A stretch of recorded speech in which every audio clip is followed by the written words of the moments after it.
Okay, that's probably a good idea.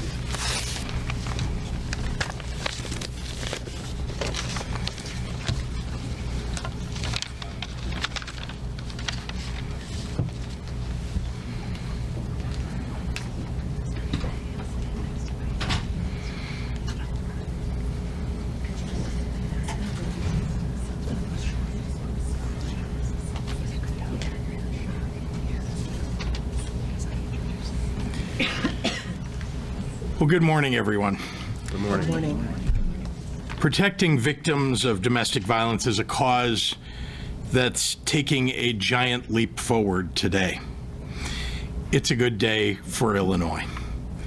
It's also an emotional day as we remember those that we've lost and those who have suffered along the way to get us here.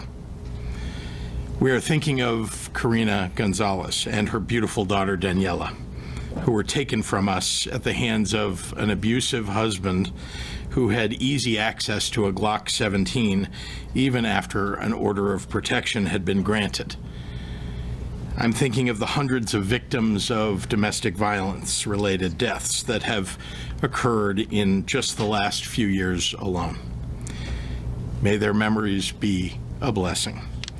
May their strength and courage inspire us to take further action. It's in their memory and in the name of Karina Gonzalez that I sign Karina's Law today. This measure allows police across Illinois to confiscate guns and FOID cards from individuals who have a restraining order entered against them. Karina's Law will protect survivors of domestic violence and give them comfort, the comfort of knowing that their abuser will not have easy access to firearms. There are those who opposed this law because they mistakenly believe that the Second Amendment has no limits. Well, they're wrong. And even the very conservative U.S. Supreme Court said so. I sometimes disagree with Supreme Court rulings, but one thing we do in this state is we follow the law and we follow the Constitution. I'd like to acknowledge the many individuals and organizations here with us today who have helped shape this legislation and drive it forward. They have worked so hard to get us here.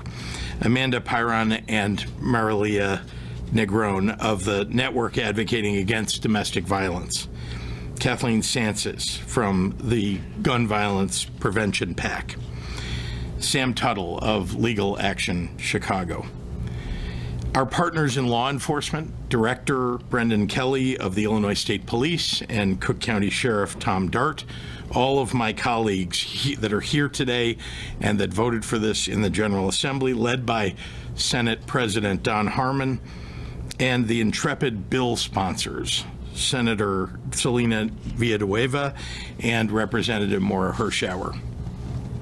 I'll just say about the General Assembly that we aren't able to make any progress unless we work together, and the General Assembly has worked hard to make sure that this bill made it to my desk, and in just a few moments I'll be signing it into law. To Karina's son, Manny, you have been through so much, and I know that there are no words comforting enough to ease that sorrow, but what you have done to stand up for survivors and use your voice to prevent this from happening again is nothing short of remarkable. Your bravery, your selflessness in the face of tragedy will save lives. And I know that your mother is proud. And I know that all of Illinois is grateful for what you have done. I've spoken with domestic violence survivors, advocates, and law enforcement officers about the impact and the efficacy of this legislation, all of whom agreed this is a step in the right direction. Taking lethal weapons from those who have already done harm and are an immediate and present danger to do further harm is simply common sense. All agreed, as I do, that there is still more work to do to prevent gun violence. To properly enforce such a law and protect survivors, it is imperative that we adequately fund and support our police officers. That's why every year I have been in office, I have increased funding for police. Confiscating weapons from dangerous individuals is too important a task to carry out without the proper resources. We must also continue to take action to support our survivors. Ensuring their immediate safety is our first priority, but our responsibility to protect them does not end there. Over the past 6 years, I've worked to support the many programs and organizations that provide a critical lifeline to these families. Shelter, counseling, legal services, job training programs, all the assistance that they need to build a path to self-sufficiency and a better life. There's more to do, but we have made real progress. We owe it to Karina and Daniela, to Manny, to all the victims and their families to continue building all the support and protection that we can. With that, I'm very pleased to hand the podium over to a leader and partner in fighting against domestic violence and fighting for gun safety, Senate President Don Harmon. Thank you, Governor, and good morning, all. Good morning. Good morning. It's an honor to be here on this momentous occasion. The road to get here was long, but the results will save lives. I want to thank my Senate Democratic colleagues, Senator Robert Peters, Senator Adrian Johnson, and especially Senator Celina Villanueva for her tenacity and dedication throughout this process. And I also want to thank the network of advocates that brought together domestic violence organizations and gun safety organizations and law enforcement to push to close the loopholes and to make our state safer. Hanging over much of this debate was a Supreme Court case that would decide what, if anything, we could do. I was relieved when the court gave us far more elbow room than I would have expected to tackle this issue. And now we have, and we've done it in a manner that is effective and constitutional. I especially want to thank Karina's family for seeing this through and taking the extraordinary step of turning your grief into action. Karina's law is more than just words on a piece of paper. Because of the time and effort put in by everyone involved in making this law a reality, it is a comprehensive, effective plan to protect victims of domestic violence. It will prevent violence and it will save lives. So thanks again for inviting me to speak. And now I want to introduce the lead sponsor and the driving force behind this law, Senator Celina Villanueva.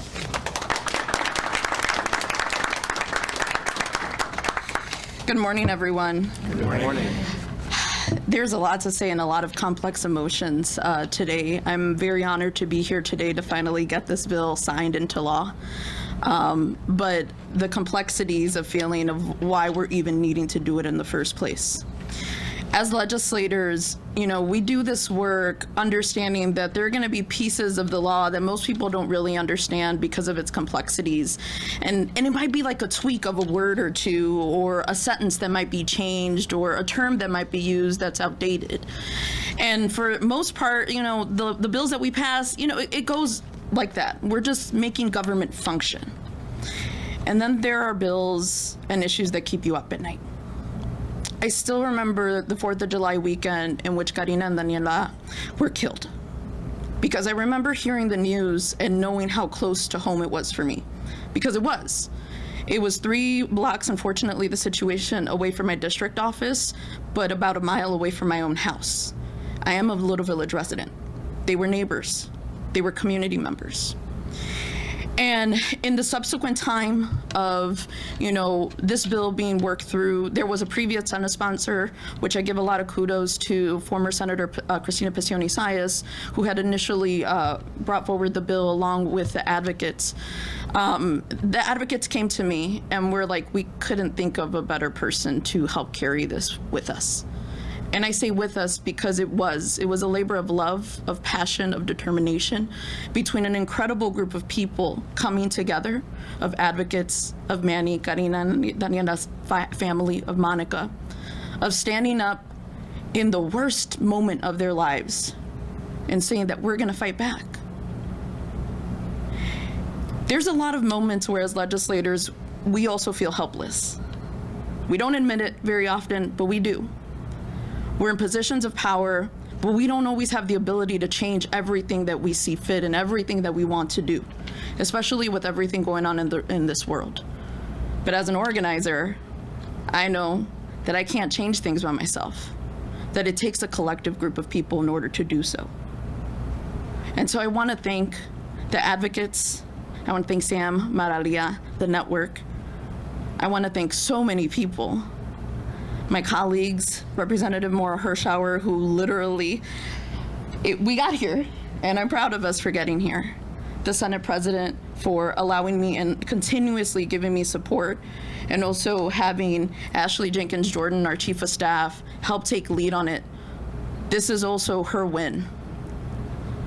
The governor, I'm so very proud to be from the state of Illinois, and Lieutenant Governor, I'm so proud to be from Illinois, where we understand the impact that laws have on our communities, on our people. And I want to thank Manny and Karina and Daliana's family for giving us the trust to be able to stand by you with integrity, to be able to pass something and honor their names. Karina and Daniela's life already meant something.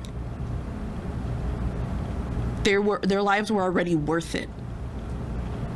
But now they're cemented in the history books. It doesn't make them any less important. They were always important.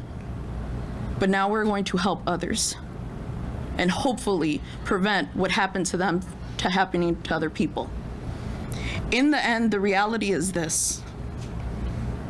There are abusers that have access to guns and are not turning them in, because they're using it in order to harass, to hurt, and to harm the people that they claim to love. And that's not okay. And in the state of Illinois, we are giving victims and survivors recourse to be able to do something about it. It was a simple tweak of the law, but it was very complex because it had to do with logistics, it had to do with coordination, and it was much more in depth. So while it was a regular law that most people would have paid attention to, it is who is at stake, the impact that has the potential to change the lives and the trajectory of lives in the state of Illinois. Now, I grappled with this all weekend. First, because I was like, I'm gonna try not to cry because I'm a crier. But second of all, because this was personal. In the past year, I have gotten to know Manny very well. He's worked in my office because I wanted, and it was really funny because after a press conference that we had to try to, again, continue to push on this bill, I got to meet with him and just interact with him a little bit and said, hey, you know what? If you ever just need to talk to somebody or you just want to stop by the office, we have snacks. You can come out and chill. Like, you know, we're good. My district director, Christine, was also there and reiterated the same thing, and he took me up on that offer. And I remember talking with him, and I think it ended up being 3 hours that we talked in my office. And I knew this was someone that I needed to be there for. I knew that before when we were working on the bill. But being from Little Village, if you're from Little Village, you know that in the worst moments that we have experienced, the best thing that's come out of it has been the unification of community, has been people coming together to show love and appreciation. We've seen this happening with gun violence victims. We've seen this happening with gang violence victims in Little Village. And it happens throughout the city of Chicago, and it happens throughout the state of Illinois. But in this moment, I knew, having lost my own mother so many years ago, what it felt like to not have that person in your life that helps guide you. And I hope that in the afterlife, our mothers had a conversation and somehow made this happen. And I'm glad to be able to now form part of a community that surrounds Manny, that surrounds Karina's family, Monica, all of you guys. To be able to be there in those rough moments, but also in the good moments like today. So I want to thank everybody involved for being able to make this happen, but also for getting us here, because today is a momentous day. Thank you. And with that, I'd like to bring up my partner in this fight, Representative Maura Hirschauer.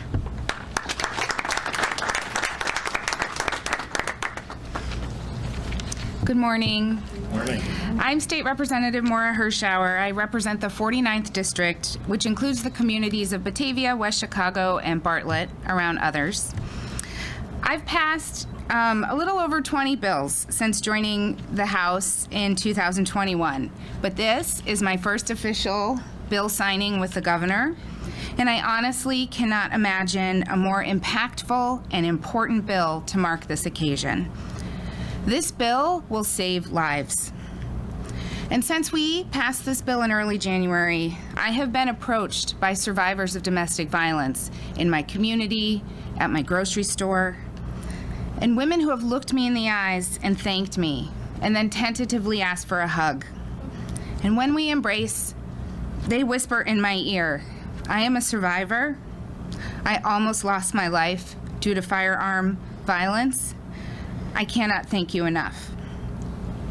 If you know me, you know I am a crier, so these hugs usually end with tears, but they are tears of strength, of solidarity, and extreme perseverance. The passage of this very bill was a lesson in persistence. Advocates like Amanda and Maralia from the network, Sam from Legal Action Chicago, and countless gun prevention advocates from groups like One AIM and Moms Demand Action kept pushing us, all of us behind here, to get this bill passed. We held extended negotiations with law enforcement and state's attorneys who provided valuable context for the process of granting and serving search warrants. Our goal is and always will be to keep survivors, their families, and the brave law enforcement officers who serve these orders safe from harm. Most importantly, this policy sends a clear message to those living through trauma and the terror of domestic violence. Here in Illinois, we see you. You have the absolute right to leave your abuser, and we will do our best to keep you and your family safe. And most importantly, here in Illinois, we value your life and the life of your families more than we value your abuser's gun. As we worked towards the passage of this bill, we have suffered imaginable tragedy. We have lost loved ones like Karina Gonzalez and her daughter Daniela. We have lost Maria Roque, Maria Lazaro Castillo, Adriana Lopez, China Mitchell, and countless others. Today, we honor all these beautiful lives as the governor signs this bill into law. And we also honor the lives of the loved ones who were left behind, like Karina's son and Daniela's brother Manny, who is here with us today, and Karina's cousin Monica. Like Senator Villanueva, I feel so grateful and honored to have met your family and worked with your family. You have bravely, every single one of you, picked up the pieces of your shattered lives and tirelessly advocated for this change. You turned your pain into purpose, and millions of Illinoisans will be safer because of what you're doing today. I am beyond proud to have led the passage of Karina's bill in the House. And though my name is first on the sponsor list, there are countless other colleagues whose hard work and input aided in this process, and some of them are standing behind me today. Leader Gonzalez represents Karina, Daniela, and Manny, and I'm so grateful that he is here today. Many of my colleagues standing behind me have personally been impacted by the intersection of domestic violence and gun violence. It knows no bounds. I want to thank Speaker Welch and Senate President Harman for helping us persist through this process, and to Senator Villanueva for lending her tenacity and her strong voice for the fight, and I hope to learn a little bit from you. Thank you to our Attorney General, Kwame Raoul, who came onto the House floor when we passed this bill, for his commitment to keeping guns out of the hands of dangerous abusers, and to Lieutenant Governor Juliana Stratton and Governor Pritzker for your tireless commitment to keeping Illinoisans safe. Governor, I cannot wait for you to sign Karina's bill, which will forever hereafter be known as Karina's Law. Thank you so much, and I would like to introduce Amanda Pyron from the network.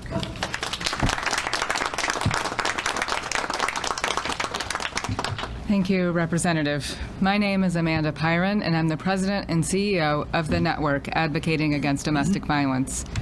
The Network is a group of over 40 member organizations working to end gender-based violence through education, advocacy, and organizing. We're also very proud to operate the Illinois Domestic Violence Hotline, a statewide resource for survivors in crisis, and we offer safety planning and support. I'm honored to be here on behalf of the network as Governor Pritzker turns Karina's bill into Karina's law, something that can't be mentioned too much today.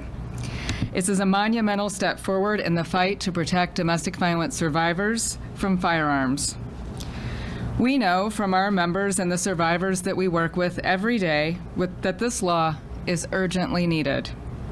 The Illinois Domestic Violence Hotline received more than 1,000 calls last year from survivors impacted by domestic violence and firearms. In fact, there has been a 63% increase in firearm-involved domestic violence deaths between 2019 and 2023 in the state of Illinois. When firearms and domestic violence mix, the result is often fatal. An emergency order of protection is often the first step out of a violent relationship. It can also be the most dangerous step. This is the time that a survivor faces the most risk because it's also the time that the abusive partner realizes he's losing control. Ultimately, to request an order of protection like Karina did is an act of bravery. It's also an act of trust. Trust in the promise that our systems make that when survivors ask for help, we will protect them. Karina's law will help us make good on that promise. I want to thank Governor Pritzker for his work to make this bill a reality, as well as our sponsors who, as you've seen today, could not be more tenacious, more supportive, and more thoughtful, Representative Mara Hirschauer and Senator Selena Villanueva. I also want to thank Senate President Harman for working so hard with his team to make sure that this bill was passed. And of course, we wouldn't be here without the tenacious and steadfast vision that Manny and Monica Alvarez had for this bill, for their mother and cousin's legacy to protect survivors throughout the state. And I wouldn't be here without my team, Marlia Negron, Sam Tuttle. I could not thank you enough. You guys are legends. The passage and signing of Karina's law makes clear that our lawmakers in Illinois, from the local level to the state legislature to the governor, are taking action to ensure our state is a leader in the fight against domestic violence. This law is a clear signal to survivors that they are believed, heard, and trusted in addressing their needs as they escape the cycle of abuse. While our work is not over, I hope this moment sends a clear signal to everyone that Illinois is a state that stands with survivors. It's now my pleasure to introduce my colleague, the CEO and President of Illinois GPAC, Kathleen Sanchez.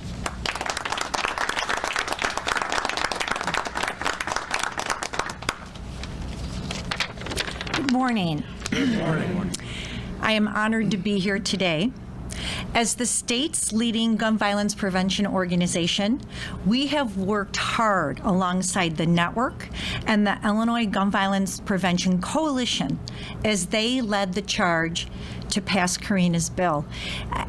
It's important to point out that the network led this fight, and we consider ourselves just the helpers, and we were just honored to work alongside you. I'd also like to recognize our national partners, Moms Demand Action, Giffords, and Brady United.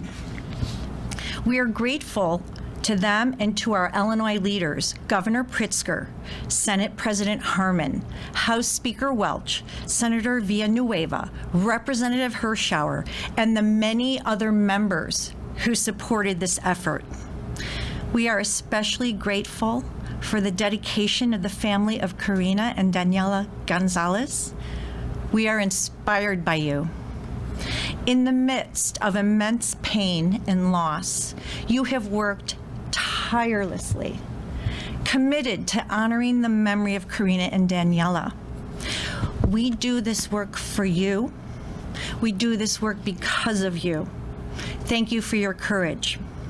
Because of this group's collective efforts, more women, children, and Illinois families will be protected from gun violence.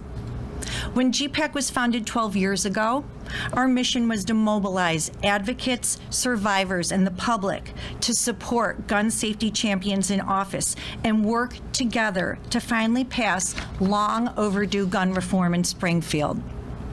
Legislation used to spend years languishing in committee.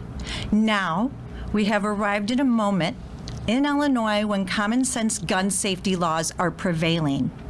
With Karina's law, Governor Pritzker and state lawmakers are leading once again and putting Illinois at the forefront of protecting our children, families, and communities in Illinois.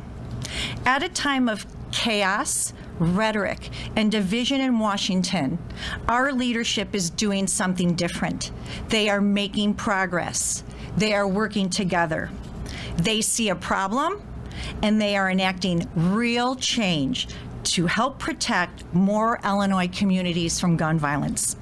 Illinois leaders are doing more than sending their thoughts and prayers. They are taking action and making Illinois a safer place. And for that, we are all grateful. Thank you. And now you will hear from Manny Alvarez.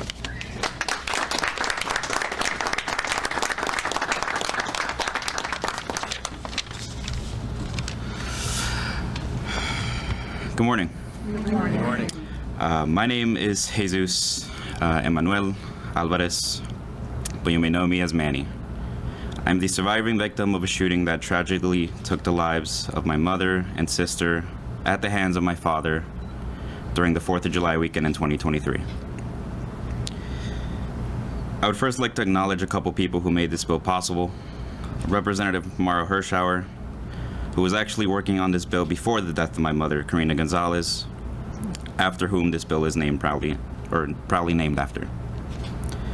Senator Selena Villanueva, on February 13th of last year, you took a chance at allowing me to intern at your district office. You picked me up during the darkest times of my life. I felt alone, I felt guilty, and I felt lost. Today, I have the honor of being here alongside you and the honor of being hired to work now to fight street violence in my childhood neighborhood of Little Village. I know that both our mothers are looking down on us and celebrating our victories today. And your support on the Senate side was amazing to see. And I strive to be like you one day. I would also like to thank Governor Pritzker and his team for allowing me the opportunity to speak today, along with a special thank you to the advocates who worked tirelessly to ensure that this bill made its way through Springfield. People like the network, One Aim, GPAC, working in the background to make sure that this was something that got passed. And as I look forward towards the future, I hope that the future survivors won't have to suffer as much as our family and countless others have had to at the hands of abusers. And while there is still much to work, and while there is still much work to be done, the future is brighter than ever. Thank you to everyone who supported me through this journey. This is in honor of my mother, Karina Gonzalez, it's my sister, Daniela Alvarez, and my family, who have had to go through some of the worst pain ever imaginable. But I think what makes us different is that we turn that pain into action, and we hope that this isn't something that someone else has to go through. It is now my honor to introduce Lieutenant Governor Stratton, and thank you.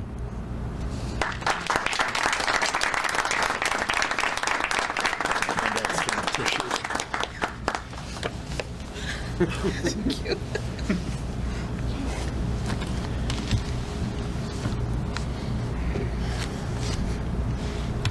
Hello, everyone. Manny, thank you is not enough to convey our appreciation for your powerful words, advocacy, and service to the broader Illinois community. In the midst of your physical and emotional recovery, you, Monica, and your family found a well of strength to use for change. And I have no doubt that your mom and your sister are in awe of you today and always. So many Illinoisans from every walk of life have been personally impacted by gun violence, including me. And while I cannot lift the pain that you carry with you every day, I can tell you that you have honored your family's memory in the most profound way. Today's bill signing is a crucial declaration. The future of Illinois can and will be informed by the lived expertise of our people. The vision this administration carries for our state is one of peace, empathy, and of meaningful change. In every policy written, our aim is to reflect the needs and values of the real people who call Illinois home.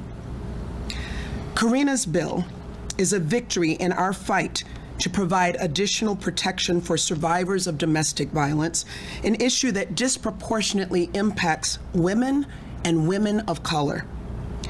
When a victim is able to secure an emergency order of protection, their next immediate thought should be one of relief, that their bravery resulted in an action that should provide safety. But for too many, their next immediate thought is one of fear when they know their abuser still has ready access to a firearm. The bill Governor Pritzker signs into law today means that survivors can start their journey toward recovery faster instead of facing a new kind of threat, and that is a win for us all. At the root of this legislative success, though, is a story of tragic heartbreak that no signature or law can truly rectify. Karina Gonzalez and her 15-year-old daughter Daniela had dreams and aspirations beyond the violence in their home. They had friends, plans for the upcoming weekend, and to-do lists of chores and homework, just like all of us in this room. They were so much more than their circumstance, and yet, because of a gap in protection, they aren't here to see this moment. In the wake of their loss, a crowd of voices came together and used their grief to propel essential progress. To every advocate and survivor who bared their hearts to inspire this change, thank you. To our partners in the General Assembly, President Harmon, and especially our chief sponsors, Senator Villanueva and Representative Hirschauer, thank you for coming together to deliver for our people. To the law enforcement officers on the front lines, thank you for your dedication to our community. You will not be alone in this process. We have your backs too. As I close, let me point out that as we recognize this step forward in Illinois today, the country is taking many, many steps back. Over the last few days, the White House has begun the process of rolling back common sense gun safety policies, policies that so many survivors and advocates fought for years to enact. And Donald Trump did this knowing that it would put more lives at risk. The Trump administration has made their disdain for the victims and survivors of gun violence clear. Our administration is making our dedication to Illinois' victims and survivors unmistakable. Every Illinoisan, every American deserves to be safe. And today, we reaffirm that we stand with survivors and advocates who will continue this work, and we will keep doing everything in our power to protect the people of Illinois, because we are not going back, not on our watch. Thank you, and with that, I'm going to invite Governor Pritzker to come forward and sign Karina's bill into Karina's law.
Sponsors and Manny, you guys should here. Let's take this back. Back. You guys, Manny, you want to hold on to this? Sure.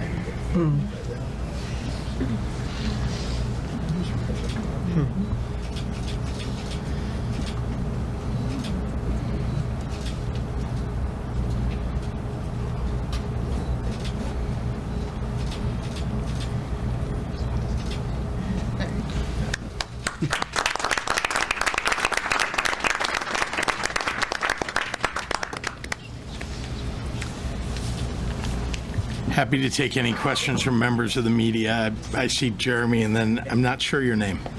Leah, I'll call on you right after Jeremy, I promise. Questions both for you or really anyone up there, but I know that Senator Illinois talked about, the complexities, the logistics of passing the law.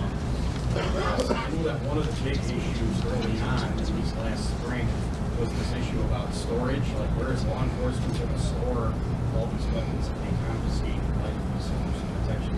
So was that, just, for readers and all, was that issue ever resolved? If so? Maura, you want to take this, or your Senator? Either one, both of you. So, in Cook County, we've actually gotten a lot of support from Tom Dart, and their office is ready to go to be able to do it. I think the coordination was obviously for more rural areas, and so there's been a lot of conversations that, again, will be continuing as we kind of lead to implementation of the bill. But like I said, certain areas are a lot more well-equipped at the moment, and it's one of the reasons why we'll continue to be having conversations with folks. Sam, Maralia, the advocates are actually working on making sure all of this happens. Yeah, thank you so much. Marlia Negron. We did include a provision in the final language that allows for a third-party transfer petition process so that once the firearms are relinquished to law enforcement in that immediate kind of urgent time frame, there's a process for those firearms to not stay with law enforcement but to go to someone else who the judge has decided is okay to have possession of those firearms. Because that was a problem. I think the previous iteration was when it comes to domestic violence, where somebody's found to have a order of protection against them, they have firearms, and then but the guns, instead of going to law enforcement, go to someone else who has a point card, So this is meant to resolve that. Correct. This allows for a judge to make a determination that it is in fact safe for a third party to take possession, but immediately those firearms are removed from that situation, that household, and then there is a petition process. Yep. I actually had a question about that process. Could you just describe how that's going to happen? Yeah. So we're in court, this order is issued. What happens next to get that? Yeah, so immediately the firearms are in law enforcement possession. So they've either been relinquished to law enforcement or there has been a search warrant issued where law enforcement have gone and retrieved those firearms.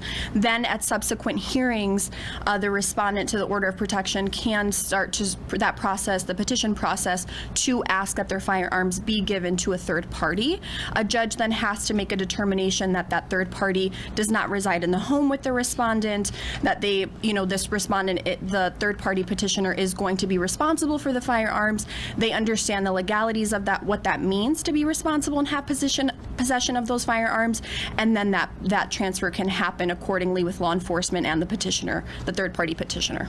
So the individual, or the defendant, I guess in this case, either brings those weapons to court or a warrant is issued? At the initial stage, correct. And then there is a third-party petition process that addresses the question of the prior speaker who asked kind of what did we include in the final legislation to address the storage concerns, and we addressed it by allowing a third-party petition process. And would it be the county who would execute that search warrant? It really just depends on jurisdiction. We did allow for flexibility for a judge to determine if it's best for local law enforcement, so municipal level, county level, or if there are situations where it's multi-jurisdictional. Yeah. Shia. So President Trump says he's going to impose steel tariffs across the And aluminum. and aluminum. What does that mean for Illinois, or what could it mean? So if you didn't hear, the question was about the 25% tariffs that the president has now imposed on steel and aluminum. Just last week, I was visiting a brewery of a startup craft brewer who was telling me that if the aluminum tariff that had been threatened by President Trump was put on, that the cost for him of providing beer in a can would go up substantially and may make it so that they would have to go out of business. It's already expensive. We've got barley that comes across the border from Canada that would be subject to the Canadian tariffs that Donald Trump wants to put on, and add on to it aluminum tariffs, and you're going to put people out of business. These are enormous tariffs, 25%. And it seems to me that this is a tax on working families. This is what Trump is all about. I want to remind you why he's doing this. It is not because he is looking for trade fairness.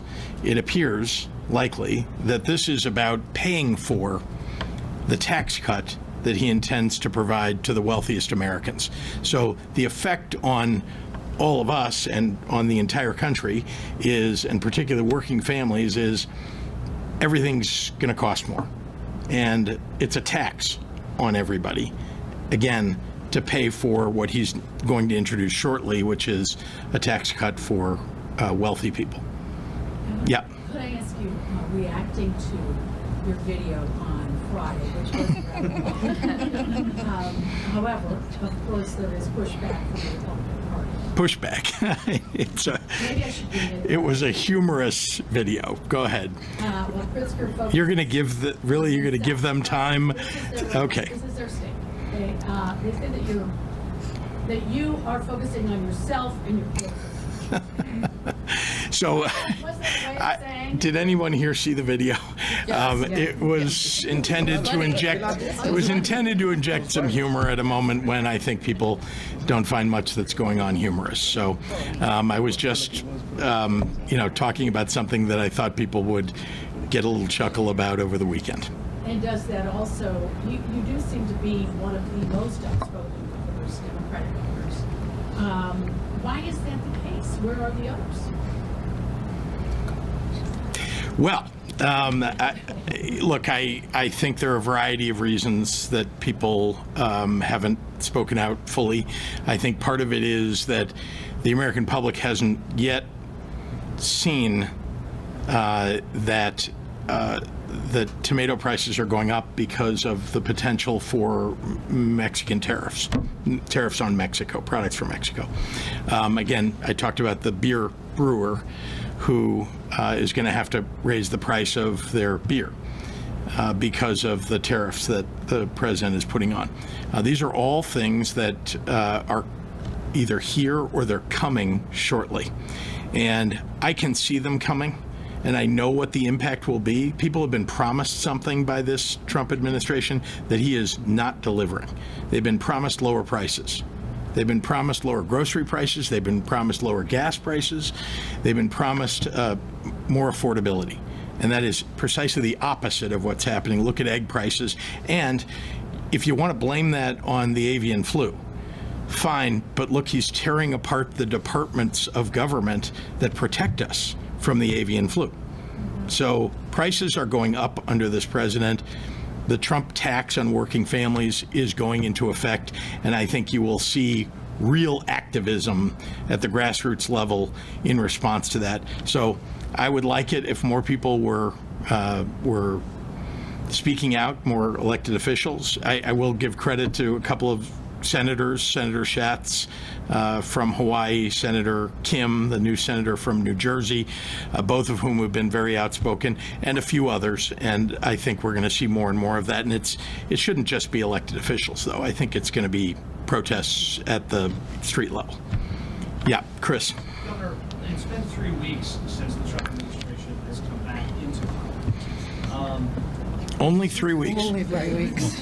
A new CBS News poll out yesterday shows that 53% of Americans are supportive of this president at this moment in time.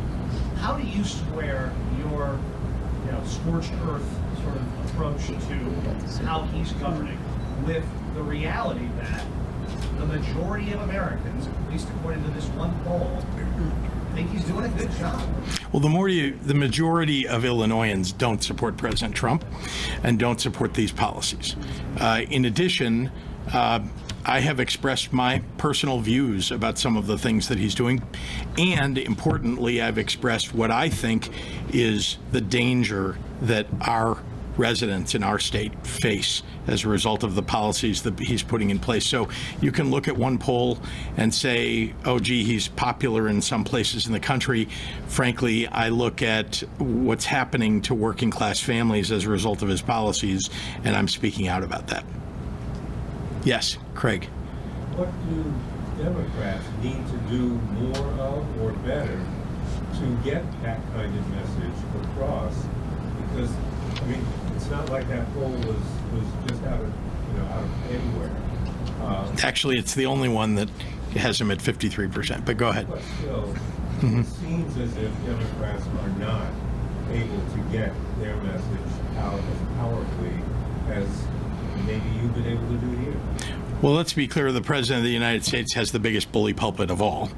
And there's no doubt that he's been attempting to flood the zone with a lot of nonsense, which has distracted the media and it's distracted the American public.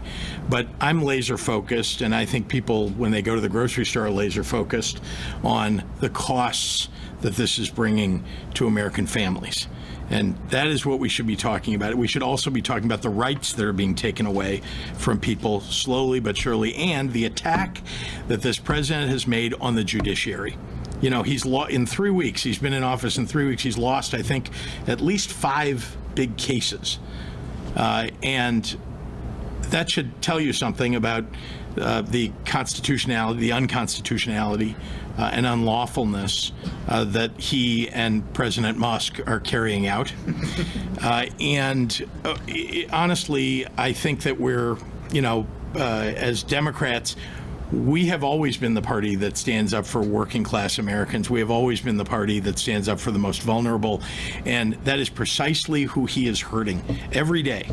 You take away funding for programs that fight poverty. You take away funding for Medicaid, Head Start, Meals on Wheels. These are things that affect people we know, people who are in need of a little bit of help. And these are programs that Democrats believe in.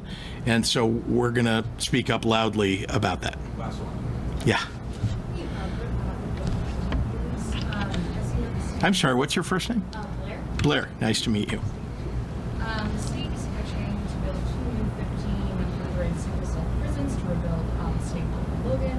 The state built is open. It was just filmed about a quarter of that, and Illinois is soon the lowest prison population in about 3 decades. Why continue to build prisons? Well, we've got to rebuild these prisons in part because some of them are more than 100 years old. And if you want rehabilitation, you're going to have facilities that promote rehabilitation. These do not. There are classes that we want to make sure that people are able to take while they're in prison so that when they get out of prison, they're prepared for a job. People can better themselves while they're in prison so that they'll be better when they're out of prison.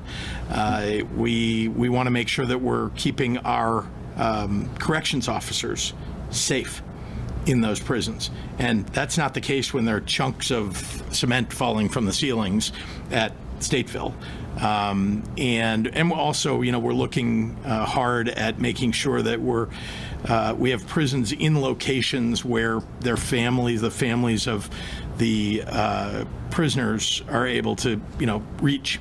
That's one issue. The other is, very importantly, we can't attract corrections officers in some parts of the state. It's very, very difficult. And so we're looking at a lot of investments that need to get made. Corrections isn't the only department that's been kind of left out and nobody's paid any attention to it for many years. And then to your point about how many cells should there be in a particular prison, which I think is part of your question, the answer is we don't know what the prison population will be going forward. But importantly, we're always looking at making sure that we've got the right amount of beds, but importantly, the right amount of staffing. We all learned, I think, during the COVID-19 pandemic that just because a building happens to have enough beds or rooms in it doesn't mean that it's staffed properly. So you can't really say that those beds are, if they're not staffed, they're not available. So we want to make sure that we're building these new prisons so that they meet the needs of the future. Again, a little unclear from now until then, or some future date 20 years from now, how many prisoners we'll need to make sure that we're housing.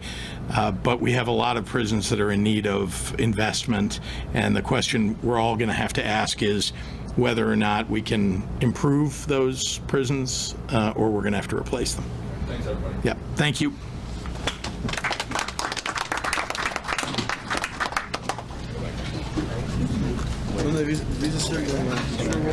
Yeah.